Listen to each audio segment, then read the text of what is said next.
A warning for every woman. This is not just a story. This is a warning that every woman must hear. The scream that pierced the midnight silence of the compound was unlike any other. It was the scream of violation, of fear, of something sacred being stolen. Adaku bolted upright in her bed, her heart hammering against her ribs. Within moments, doors flew open, confused voices echoed through hallways, and women gathered in frightened clusters.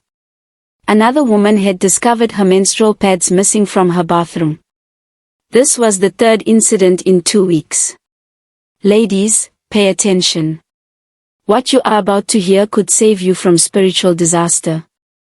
Adaku stood at her window, staring into the darkness, feeling exposed and vulnerable. The compound that once felt like home now felt like a hunting ground. Women whispered behind locked doors, afraid to speak their fears aloud.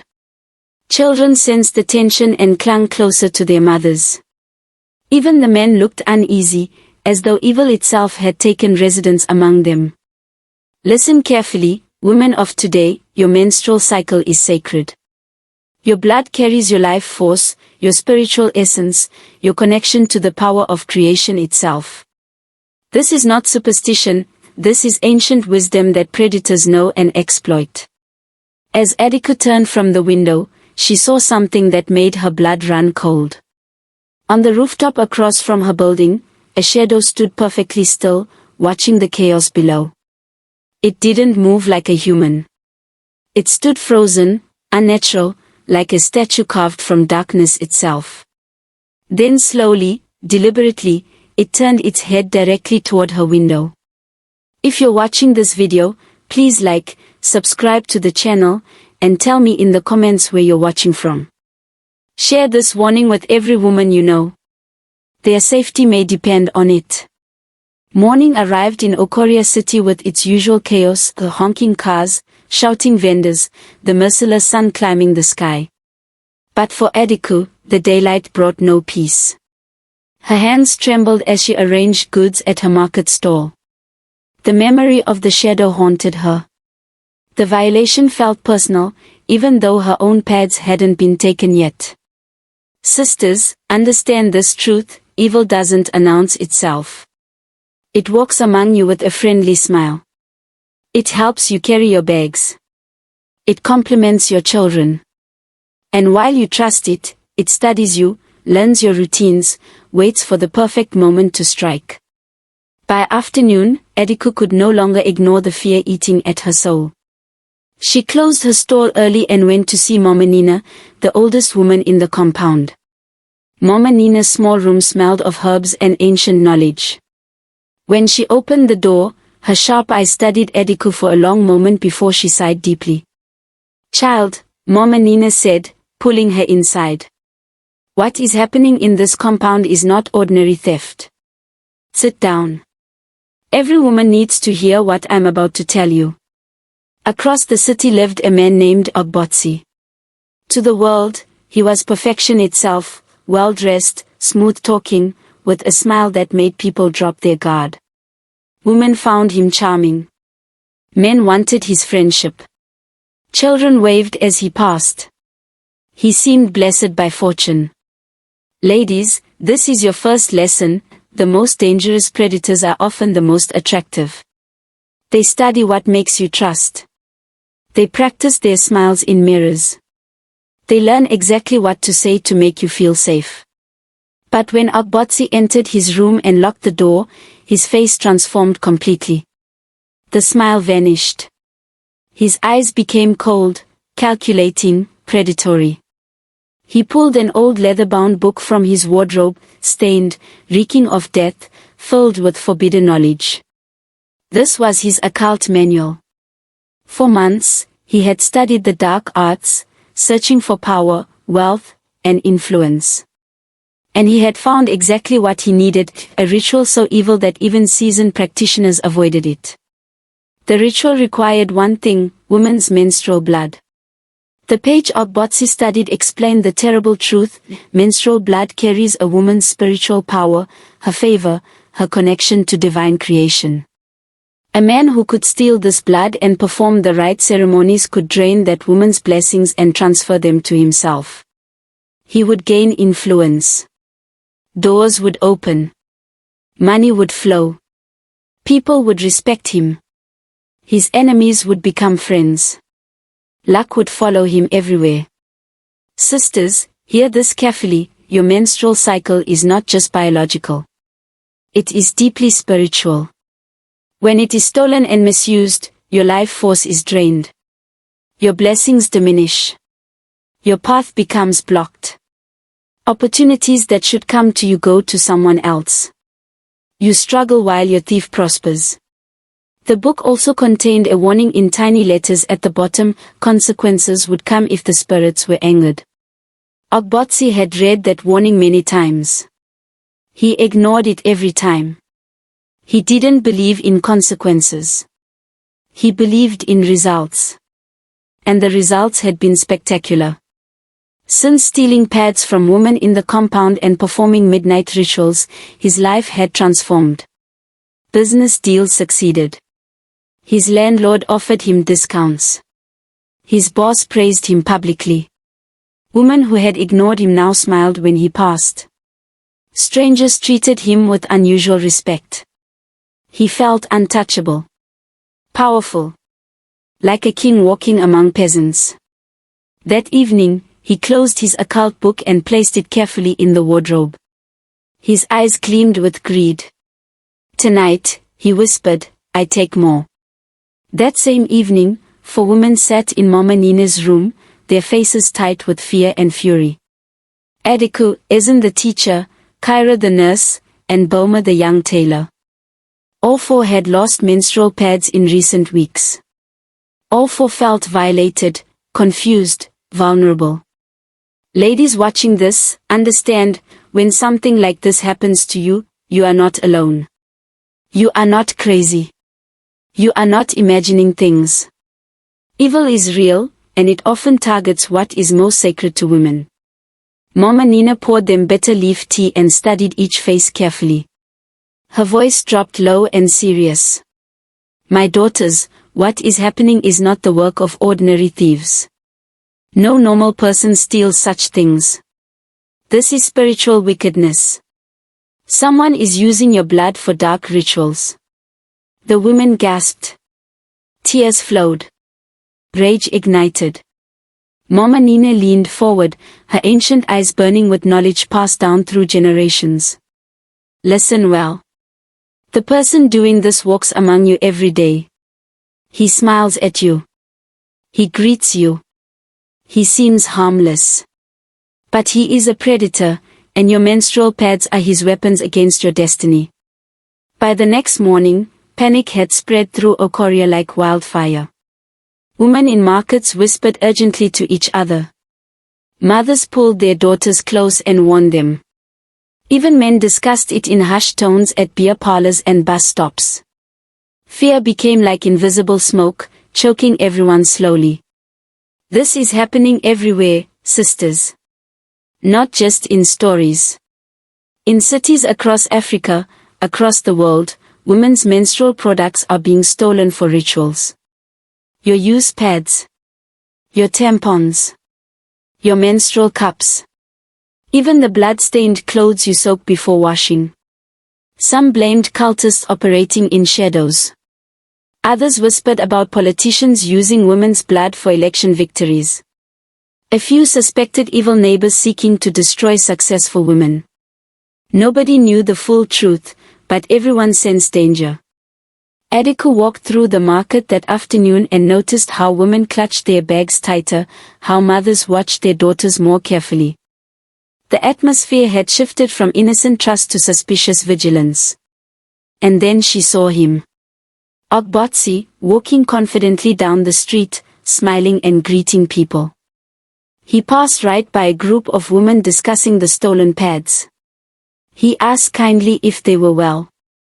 They smiled back, trusting him completely. Adaku's stomach twisted. Something about his smile felt wrong, like fruit that looks perfect but is rotten inside. Ogbazi's life was changing in ways that amazed even him. Deals that should have failed succeeded miraculously. His landlord, who had refused him a better apartment, suddenly called offering a discount. His boss hinted at promotion. Women who had rejected him now smiled when he approached. Strangers treated him with inexplicable respect. He walked taller, spoke louder, laughed more freely. His confidence became arrogance. He felt invincible. One evening, Ogbazi celebrated at a beer parlor with friends who suddenly wanted to buy him drinks. He felt like royalty. But as he laughed and boasted, something strange happened. A shadow fell across the wall behind him, darker than natural. It moved independently, as if alive. His friends didn't notice, they were too busy listening to his success stories. But a small girl selling groundnuts nearby saw it clearly. Her eyes widened with terror, but she said nothing. She simply backed away slowly. The shadow watched Ogbazi with invisible eyes, waiting patiently. The first sign of trouble came on Tuesday afternoon. Ogbazi was lying to a client about product quality, something he'd done countless times before. But this time, when the lie left his mouth, his voice echoed strangely, as if two voices spoke at once. The client looked at him oddly. "Did you hear that?" Ogbazi forced a laugh. "Hear what?" "The traffic." But inside, his heart raced with sudden fear. 2 days later, something worse happened. A small boy playing in the street stopped and pointed at him. "Uncle, your shadow is not following your body properly." Ogbazi looked down quickly. His shadow seemed normal to him. He laughed nervously and walked faster.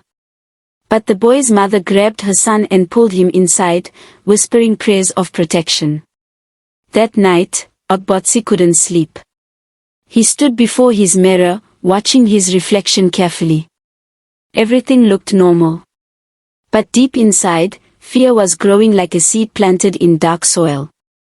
Adaku woke that same night from a nightmare so terrible she screamed into her pillow. In the dream, a faceless man stood in her room, holding her menstrual pad up to moonlight. His hands were stained red, and when he turned toward her, his face was blank, smooth, without eyes or mouth. Yet somehow, she knew he was smiling. She woke trembling, drenched in cold sweat. As soon as the sun rose, she ran to Mama Nnena's room. The old woman opened the door before Adaku could knock. "You dreamed of him," Mama Nnena said simply. It wasn't a question. Mama Nnena listened carefully as Adaku described every detail. When she finished, the old woman closed her eyes for a long time. Finally, she opened them and spoke with absolute certainty. "The spirits that protect women have awakened. They have seen what is happening. They are ready to act. But they need our help." She stood slowly, her old bones creaking. "Call the other woman. Tonight, we fight back." That evening, the 4 women gathered again in Mama Nnena's room. This time, the atmosphere was different. Fear remained, but now determination burned alongside it, and something else, something ancient and powerful that filled the small space like invisible smoke. Mama Nnena locked the door carefully. She told the women to sit in a circle on the floor. From a wooden box, she brought out strange items, white chalk, red cloth, small clay pots, dried herbs with sharp bitter scents, and a knife with symbols carved into its handle. "Ladies, remember this, before modern religion, before cities and governments, there were ancient protectors of women. They still exist. They still listen when women cry for justice. What we are about to do is not ordinary prayer," Mama Nnena said seriously. "We are calling on the oldest protectors of womanhood, the spirits that existed before churches and mosques. They still answer when women demand justice." The 4 women held hands tightly, forming an unbroken circle. Mama Nnena began marking symbols on the floor with white chalk, drawing lines and curves that seemed to glow faintly in the dim light. Repeat after me. One by one, the women swore an oath of secrecy, unity, and justice. The air grew thick and heavy, as if invisible witnesses had gathered to hear their words. Mama Nnena's voice dropped to a whisper as she shared the ancient story. Long before the city existed, before concrete and car horns, there were spirits who protected the sacred aspects of womanhood. They were called the daughters of the moonlight, fierce, beautiful, neither good nor evil, but absolutely just. They watched over the cycles of women, the blood that gives life, the power of creation itself. Any man who violated the sacred space would face their judgment without mercy. These spirits do not forgive easily, Mama Nnena warned. Once awakened, they will pursue justice until it is satisfied. She lit a small candle and placed it in the center of their circle. The flame burned unusually bright, casting dancing shadows on the walls. The woman felt something shift in the room, as if invisible doors had opened and unseen beings had stepped through. Ezen began trembling. Kyra gripped Adaku's hand tighter. Boma whispered a prayer. Suddenly, the candle flame grew taller, stretching upward like a finger pointing to the sky. All the lights in the room flickered once, twice, 3 times. When they steadied, the atmosphere had changed completely. The spirits had heard. They had answered. The hunt had begun. Under cover of night, Mama Nnena led the women in a ritual older than memory. They stood in a circle, hands joined, voices rising together in a chant that sounded like wind moving through ancient trees. The words were not in English or any modern language. They were sounds that bypassed the mind and spoke directly to the spirit world. Mama Nnena poured water mixed with herbs onto the floor, creating patterns that shimmered in candlelight. She called out the names of the daughters of the moonlight, one by one, requesting their presence, their protection, their justice. The women repeated her words, their voices growing stronger with each phrase. Outside, the city continued its noisy existence, unaware of the spiritual warfare being waged in one small room. But in the invisible realm, forces were gathering, aligning, preparing to act. The spirits accepted the women's cry for justice. They marked the guilty man with invisible signatures that only the spiritual world could see. Far across the city, Ogbazi was lying in bed when suddenly he felt something burning on his skin. He jumped up screaming, clawing at his arms and chest. There was nothing visible. No fire. No wounds. But the pain was real, searing, as if hot iron pressed against his flesh from the inside out. The next morning, Ogbazi woke confused and terrified. The burning sensation had faded, but something was fundamentally wrong. When he tried to greet his neighbor casually, secrets slipped from his mouth without permission. "Good morning," he started to say, but then added, "I stole from someone in this compound." The neighbor looked at him strangely.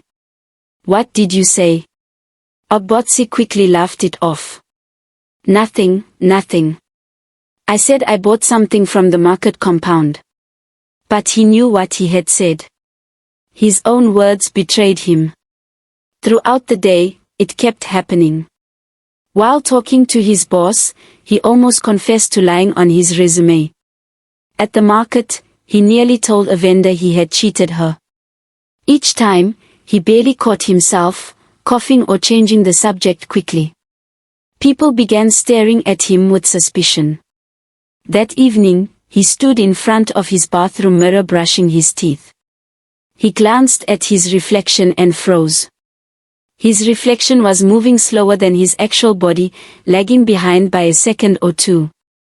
He moved his hand. His reflection moved after. He turned his head. His reflection followed late.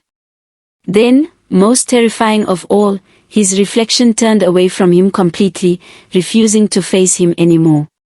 Ogbazi stopped going outside. He locked himself in his room, refusing visitors, ignoring phone calls. Fear consumed him completely. But isolation offered no protection. The curse followed him even into his locked room. One morning, he woke to discover dark reddish-brown stains on his sheets and clothes. They looked exactly like dried menstrual blood. Ladies, pay attention to this part. This is spiritual justice revealing physical evidence. He rushed to wash them, scrubbing desperately with soap and water. The stains wouldn't come out. He tried bleach, hot water, everything. Nothing worked. Panicking, he threw the sheets away and changed into fresh clothes. Within an hour, the stains appeared again, spreading across his shirt like ink on paper. He changed again. The stains returned, this time on his trousers. By evening, he sat on his bed in terror, watching helplessly as the marks appeared and spread across whatever he wore. His hands shook uncontrollably. Then something worse happened. The stains began moving. Not like liquid flowing, but deliberately, purposefully, like fingers writing a message. They formed shapes on his skin, symbols he didn't recognize. He screamed and tried to wipe them off, but they remained, burning slightly, reminding him constantly of what he had stolen, what he had violated. Rumors spread through the compound faster than wind. Neighbors noticed that Ogbazi no longer left his room. They heard him shouting at night, talking to himself, sometimes crying. The smell from his room grew strange, like old blood and fear mixed together. Women began whispering seriously.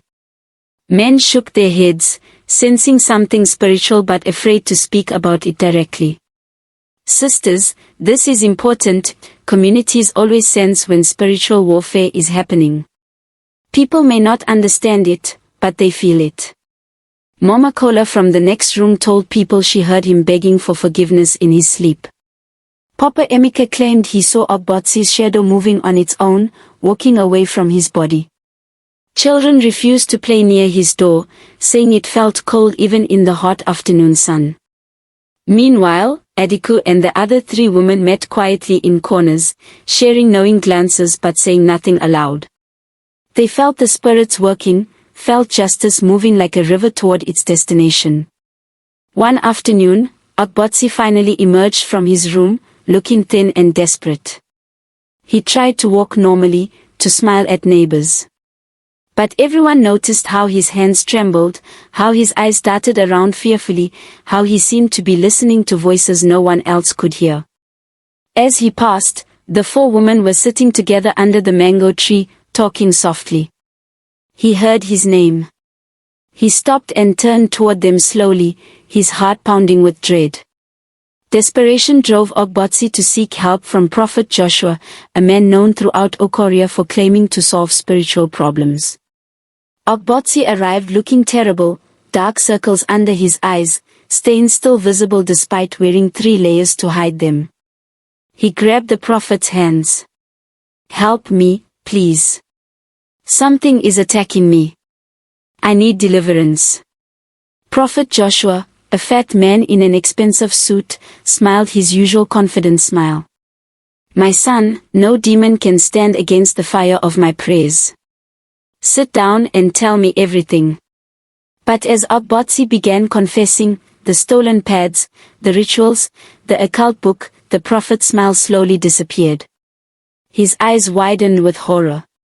He stood up suddenly, almost knocking over his chair. "Get out." "What?" "But you said." "Your hands are polluted," the prophet shouted, backing away. "You have violated sacred ground. The spirits pursuing you are not ordinary demons. I cannot help you. Leave my church now before you bring their anger here."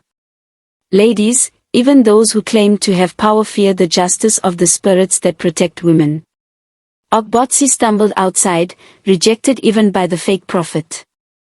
As he reached the street, his stomach cramped violently. He bent over and vomited black water that smelled like rot and death. That same night, the spirits revealed everything to Mama Nnena in a dream. She saw Ogbazi's face clearly. Saw his room. Saw the leather book he kept hidden. saw the rituals he had performed, the way he had used the stolen pads in ceremonies designed to drain the women's blessings. When she woke, anger and certainty burned in her chest like holy fire. She immediately called the four women to her room. They arrived quickly, sensing urgency. Mama Nnena's face was set like stone. I know who he is. The spirits have shown me his face. His name is Ogbazi. He lives in room 12. The women gasped.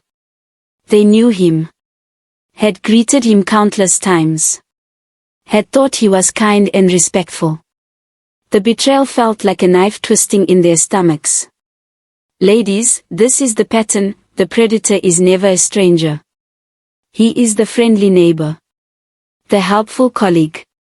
The charming man who offers to carry your bags. What do we do? Ezen asked, her voice hard with anger.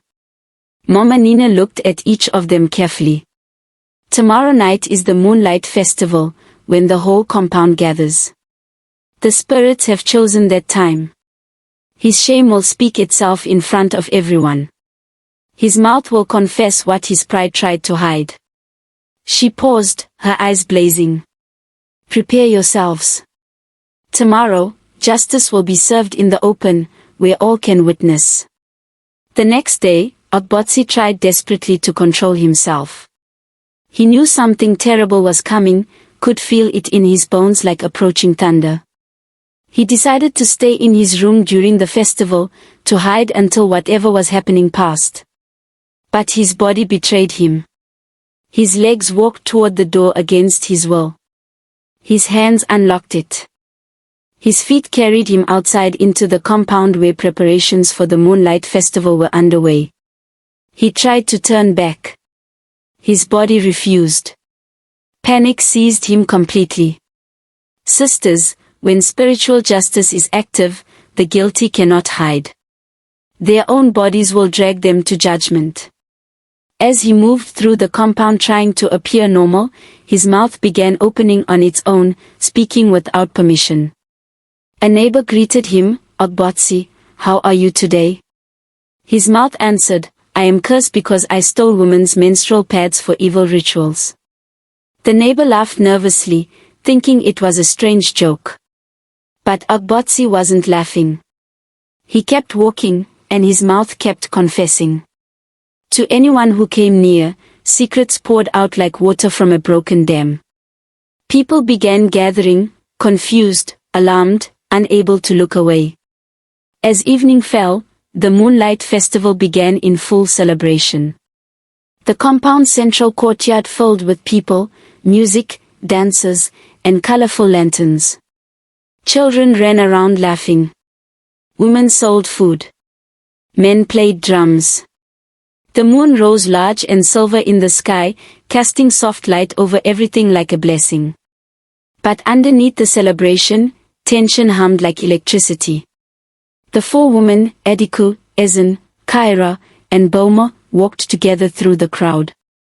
They moved in a tight formation, their faces serious, their eyes alert. People noticed them and stepped aside without knowing why. Mama Nnena sat in a chair near the center, watching everything like a queen observing her kingdom. Her eyes occasionally lifted to the sky, where invisible spirits swirled and danced, visible only to those with spiritual sight. The music grew louder. The dancing became more energetic. And then, through the crowd, Ogbazi appeared. He looked terrible, haunted, like a man being dragged to his own execution. His clothes were stained. His eyes were wild with fear. He tried to run, but his feet carried him forward, directly into the center of the celebration, where everyone could see him clearly. The drums stopped. The dancers paused. Everyone turned to look.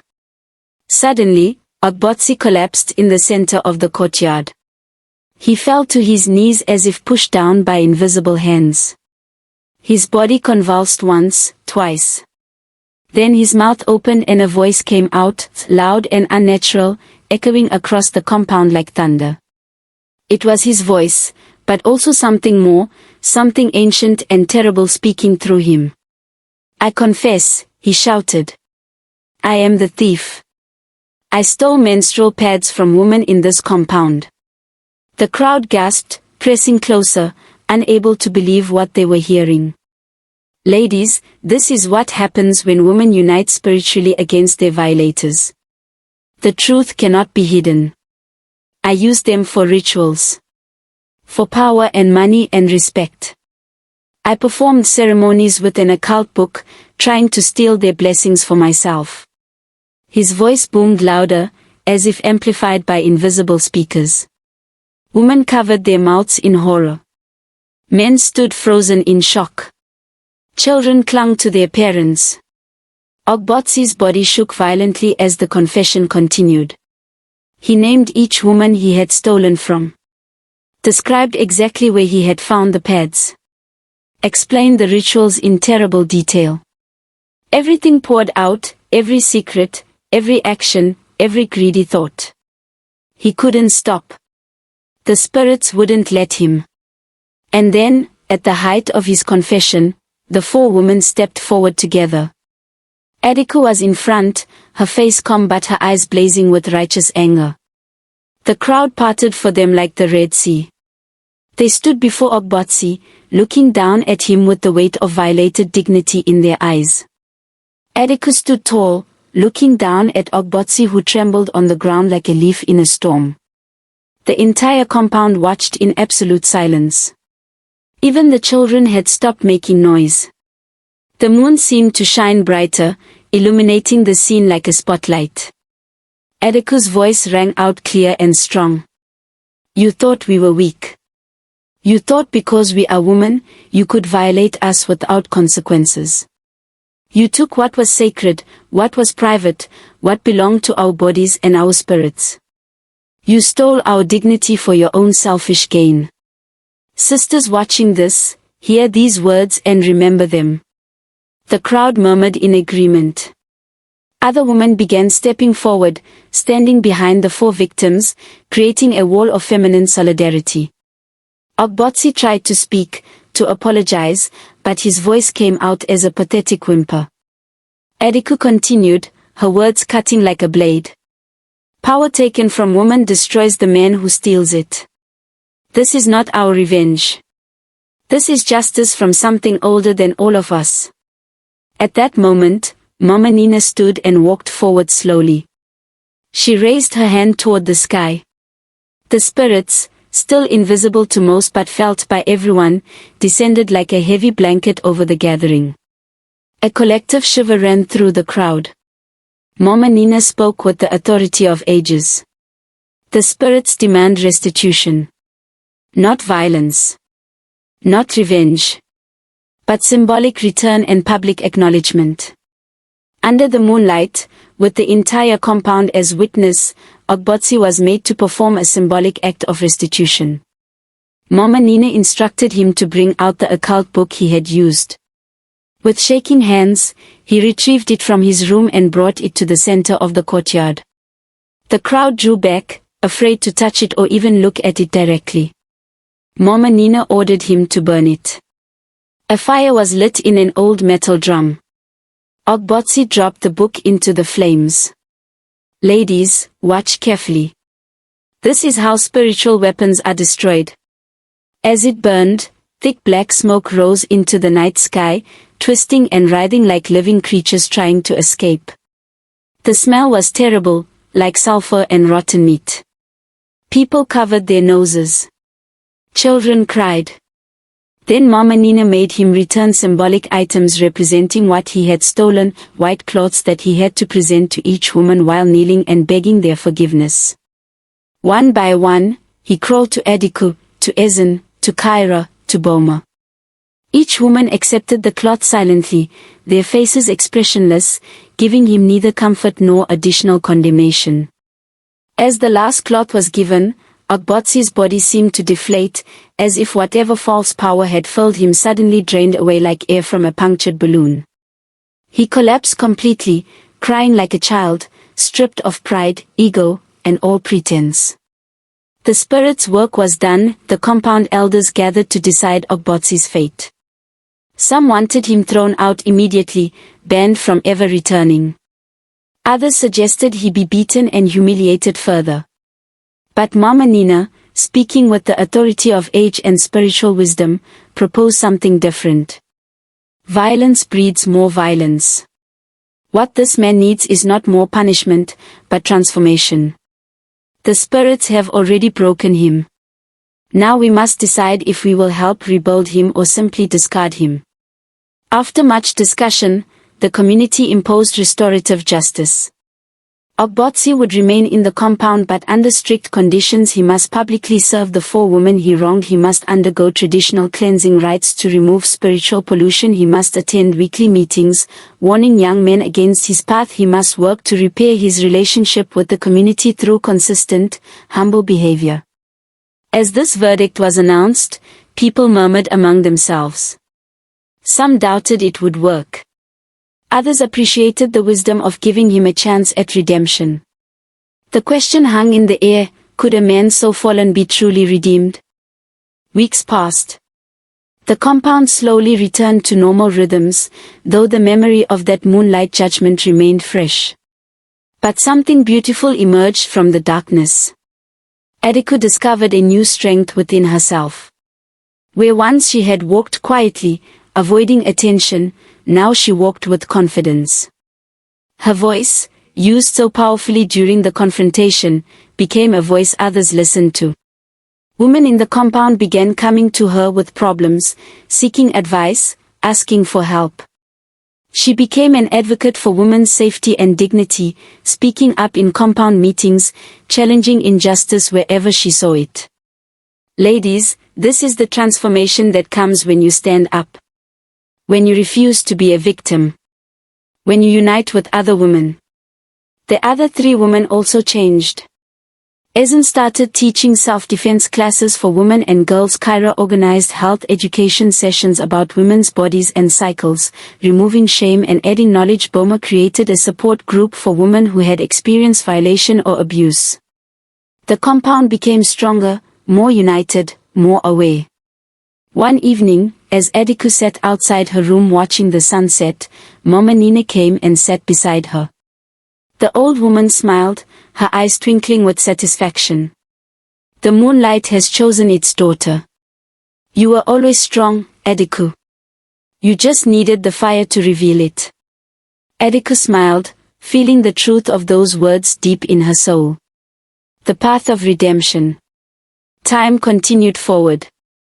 Ogbazi kept his head down and worked diligently to fulfill the conditions of his restoration. He served the women without complaint. Attended the cleansing rites. Spoke honestly in weekly meetings about his failures and lessons learned. Slowly, painfully, he began to change. The arrogance that once defined him melted away, replaced by genuine humility. The greed that drove him to steal was transformed into gratitude for small mercies. People watched him carefully, some still suspicious, others beginning to see authentic transformation. He would never return to who he was before. That man was dead, burned away like the occult book in the fire. The spirits, satisfied that justice had been served, withdrew their active presence. But they remained watchful, as they always had, as they always would, protecting the sacred spaces of womanhood from those who would violate them. The compound became known throughout Okorhia as a place where justice was real, where the spirits still moved, where women were protected and respected. And on quiet nights when the moon was full, people would gather and remember the story, passing it down to children and grandchildren as a warning and a promise. The power you steal from women will one day rise to reveal the men you truly are. Final warning to all women. Sisters, this story is not just entertainment. It is education. It is warning. It is armor for your spirit. Protect your menstrual products. Never dispose of pads in public places where they can be easily accessed. Use pads properly before throwing them away if possible. Dispose of them in a way that makes them unusable, burning, flushing, or securing in sealed bags. Be aware of who has access to your bathroom if you live in shared accommodations. Keep your menstrual products in your private space. Trust your instincts. If something feels wrong, investigate. Unite with other women. There is strength in numbers and shared vigilance. Signs that someone may be using your menstrual blood for rituals. Unexplained financial struggles or blocked opportunities. Sudden loss of favor with people who once supported you. Persistent bad luck in areas where you should succeed. Dreams of faceless people or being violated. Feeling spiritually drained during or after your menstrual cycle. Noticing someone in your environment prospering unusually while you struggle. Missing menstrual products without explanation. Feeling watched or targeted by someone you trust. What to do if you suspect violation. Seek spiritual guidance from trusted elders or spiritual leaders. Unite with other women who may be experiencing similar things. Perform protective prayers and rituals appropriate to your faith. Change your disposal methods immediately. Be observant. Watch for suspicious behavior in your environment. Document any unusual occurrences. Do not confront the suspected person alone. Gather witnesses and support. Remember, the spirits that protect women are real and they answer when called upon with pure hearts. The power. You must remember, your menstrual cycle is not something to be ashamed of. It is sacred. It is power. It is life itself. No man who steals this power can keep it permanently. The universe demands balance. The spirits demand justice. When women unite, spiritually, emotionally, physically, they become unstoppable. Your blood carries your destiny. Protect it. Honor it. Never let anyone violate it. Where are you watching from? Please, in the comments below, tell me where you're watching from. Share if you've heard similar stories in your community. Let me know if this warning resonates with your own experiences or intuition. Share any protective practices from your culture. Tag women who need to hear this message. Like and subscribe to this channel so more women can receive this warning. Your engagement helps this message travel further, reaching women who desperately need to hear it. Final words. Remember, in Okorhia, they now say, ladies, be careful. Your menstrual pad is at risk. But united women are unstoppable. Protected women are undefeatable. Aware women are untouchable. May you walk in awareness. May you stand in power. May you be protected by the ancient spirits. May you never become a victim. And may every predator who watches this story feel the fear that Ogbazi felt, because the daughters of the moonlight are still watching, and justice is still real. God bless you. The ancestors bless you. The spirits protect you. Until we meet again in another story, stay vigilant, stay united, and stay blessed. Farewell, my sisters. Guard your sacred power. This African folktale carries wisdom from our ancestors. Share it widely. The protection of women depends on our collective awareness and action.